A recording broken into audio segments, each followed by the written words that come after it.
ಈ ಒಂದು ವಿಡಿಯೋದಲ್ಲಿ ಡಾಕ್ಟರ್ ರಾಜ್ಕುಮಾರ್ ಅವರ ಟಾಪ್ 10 ಸಿನಿಮಾಗಳು ಯಾವ್ಯಾವ ಅಂತ ಕಂಪ್ಲೀಟ್ ಆಗಿ ತಿಳಿಸ್ಕೊಡ್ತೀನಿ. ಅದಕ್ಕೋಸ್ಕರ ವಿಡಿಯೋನ ಕೊನೆವರೆಗೂ ನೋಡಿ. ಹೊಸದಾಗಿ ನಮ್ಮ ಒಂದು ಚಾನಲ್ನ ನೋಡ್ತಾ ಇದ್ರೆ ದಯವಿಟ್ಟು ಸಬ್ಸ್ಕ್ರೈಬ್ ಮಾಡಿ ಸಪೋರ್ಟ್ ಮಾಡಿ.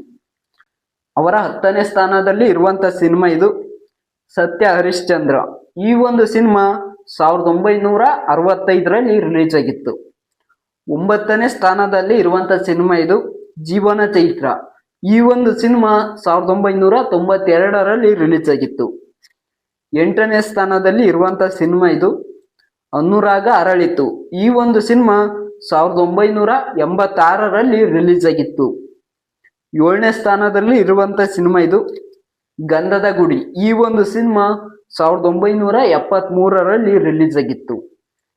6ನೇ ಸ್ಥಾನದಲ್ಲಿ ಇರುವಂತ ಸಿನಿಮಾ ಇದು ಬಬ್ರು ವಾಹನ. ಈ ಒಂದು ಸಿನಿಮಾ 1977ರಲ್ಲಿ ರಿಲೀಸ್ ಆಗಿತ್ತು. 5ನೇ ಸ್ಥಾನದಲ್ಲಿ ಇರುವಂತ ಸಿನಿಮಾ ಇದು ಯಾರಿಗಾರು ಗೊತ್ತಿದ್ರೆ ದಯವಿಟ್ಟು ಕಾಮೆಂಟ್ ಮಾಡಿ ತಿಳಿಸಿ. ನಾ ಹೇಳೋಕ್ಕೂ ಮುಂಚೆನೆ ಕಾಮೆಂಟ್ ಮಾಡಿ. 5ನೇ ಸ್ಥಾನದಲ್ಲಿ ಇರುವಂತ ಸಿನಿಮಾ ಇದು ಶಂಕರ್ ಗುರು.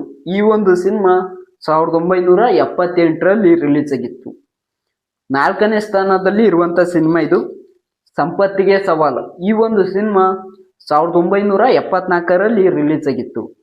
3ನೇ ಸ್ಥಾನದಲ್ಲಿ ಇರುವಂತ ಸಿನಿಮಾ ಇದು ಮಯೂರ. ಈ ಒಂದು ಸಿನಿಮಾ 1976ರಲ್ಲಿ ರಿಲೀಸ್ ಆಗಿತ್ತು. 2ನೇ ಸ್ಥಾನದಲ್ಲಿ ಇರುವಂತ ಸಿನಿಮಾ ಇದು ಕಸ್ತೂರಿ ನಿವಾಸ. ಈ ಒಂದು ಸಿನಿಮಾ 1971ರಲ್ಲಿ ರಿಲೀಸ್ ಆಗಿತ್ತು. ಅವರ 1ನೇ ಸ್ಥಾನದಲ್ಲಿ ಇರುವಂತ ಸಿನಿಮಾ ಇದು ದಯವಿಟ್ಟು ಕಾಮೆಂಟ್ ಮಾಡಿ ತಿಳಿಸಿ ಗೊತ್ತಿದ್ರೆ.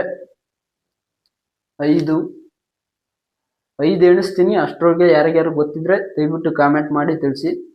5 4 3 2 1. ಅವರ 1ನೇ ಸ್ಥಾನದಲ್ಲಿ ಇರುವಂತ ಸಿನಿಮಾ ಇದು ಬಂಗಾರದ ಮನುಷ್ಯ. ಈ ಒಂದು ಸಿನಿಮಾ 1972ರಲ್ಲಿ ರಿಲೀಸ್ ಆಗಿತ್ತು. ಇವಿಷ್ಟು ಡಾಕ್ಟರ್ ರಾಜ್ಕುಮಾರ್ ಅವರ ಟಾಪ್ 10 ಸಿನಿಮಾಗಳು.